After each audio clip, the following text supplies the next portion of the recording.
Retrouvons tout de suite Maya en Espagne. Ouais, je me la pète, je suis rebelle. Je suis rebelle avec Honda. On est en Espagne pour cette nouvelle CMX 500 Rebelle. Donc une base de CB500 qu'on connaît déjà bien maintenant, accessible au permis L2 bien sûr, un prix tout à fait raisonnable. Je crois qu'il va s'en vendre pas mal quand même. Allez, je vous emmène avec moi.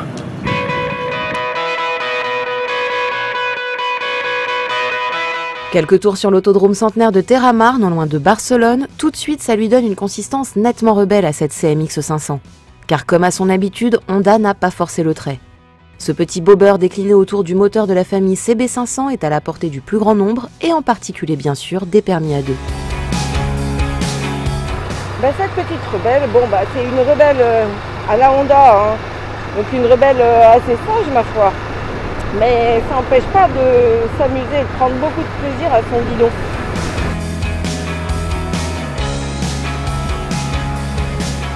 Exit le style cruiser ou lowrider des rebelles 125 ou 250 des années 90. La CMX 500 adopte le look Dark Custom tendance bobber inspiré par le maître de Milwaukee, noir et minimaliste. Si le constructeur avait sa base moteur, Honda a quand même dû travailler un peu plus son sujet. Nouveau cadre, nouvelles jantes, les éléments spécifiques au modèle. Et pensez aussi à la facilité de personnalisation exigée par le genre, comme le pouf du passager qui s'enlève en 2 coups de tournevis.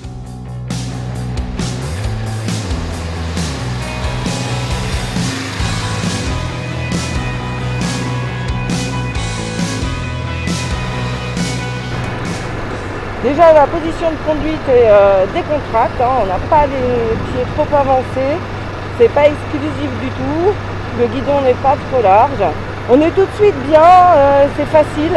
La selle évidemment est très basse, donc ça pour les petits ce sera chouette. Pour autant les grands sont pas mal non plus. J'ai vu que mes collègues assez grands qui étaient les jambes un peu pliées, mais pas tant que ça finalement.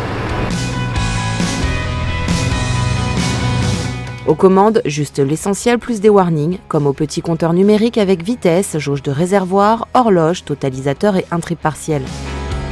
Produite en Thaïlande comme les autres CB500, la CMX offre une finition sans chichi, mais flatteuse pour son tarif entrée de gamme.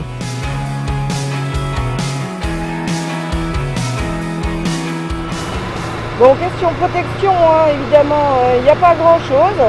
Sur l'autoroute, on peut quand même croiser à 130 km/h, on aurait vite mal au cervical, mais ça on s'y attendait. Ce qui concerne les manœuvres à basse vitesse, le rayon de braquage n'est pas extraordinaire, mais comme la moto est vraiment légère et basse, ça pose pas de soucis. Même moi, mon petit gabarit arrive très bien à la bouger sans problème. Gros pneus avant en 130 mm, l'arrière en 150 sur des jantes à bâton de 16 pouces, un empattement de 1488 mm, une selle à seulement 690 mm du sol, un poids de 190 kg avec le plein du petit réservoir de 11,2 litres. L'ensemble n'a rien d'effrayant et la garde au sol de 136 mm n'est pas la moindre du genre. Une fourche standard de 41 mm et 2 amortisseurs réglables en précharge suspendent le tout.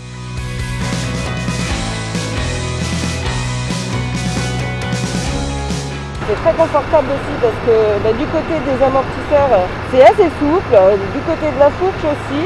Alors du coup ça perd un petit peu en rigueur quand on hausse le rythme. Mais déjà elle n'est pas faite pour ça cette rebelle.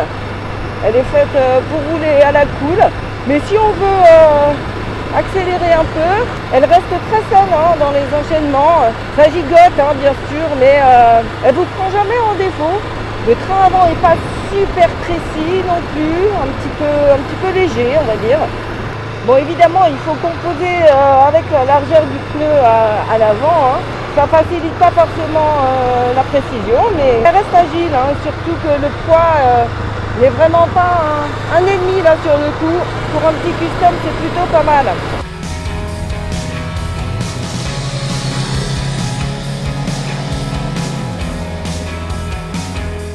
Pour la Rebelle, Honda a retouché le bicylindre en ligne 4 soupapes à refroidissement liquide, Euro 4 bien sûr, DCB 500 pour lui donner un supplément d'âme typé custom. À savoir une nichette de puissance en moins avec 45,5 chevaux à 8500 tours minute, un chouïa de couple en plus dont le maxi est offert à plus bas régime avec 44,6 Nm à 6000 tours minute. Le tout grâce à une retouche du profil de ces deux arbres à cam et une cartographie revue. Notez aussi une démultiplication finale plus courte.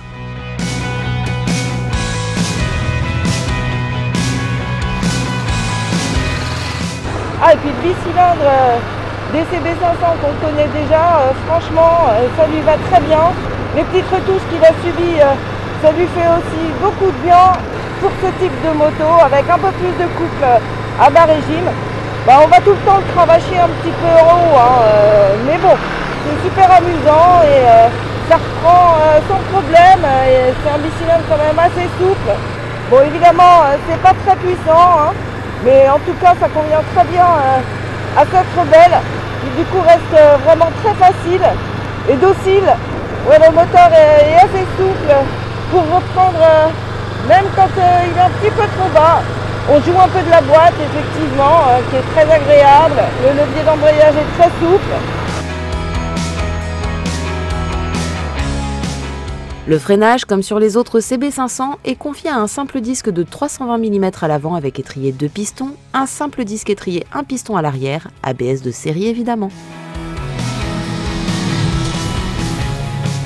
Pour ce qui est du frein, on se sert volontiers de la pédale de frein arrière, qui est ma foi assez consistante. On a de la puissance, on a du feeling, l'ABS ne se déclenche pas à tout bout de champ. Puis au niveau de l'avant, c'est bien aussi, c'est progressif. Non, le freinage, franchement, c'est bien.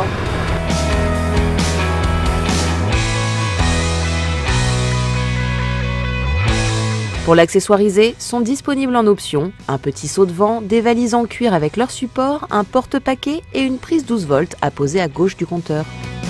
Que l'on soit fan du style ou pas, force est de reconnaître que cette CMX 500 Rebelle est avant tout une bonne moto à la partie cycle bien équilibrée, permettant d'exploiter tout le potentiel du moteur, réjouissant tous les types de pilotes.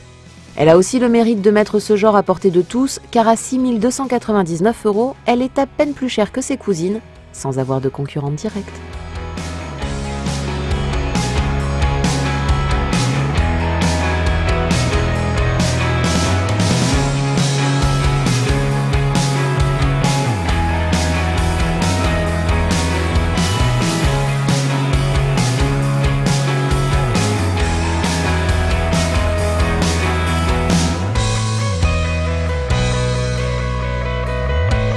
En Espagne et je suis belle et rebelle.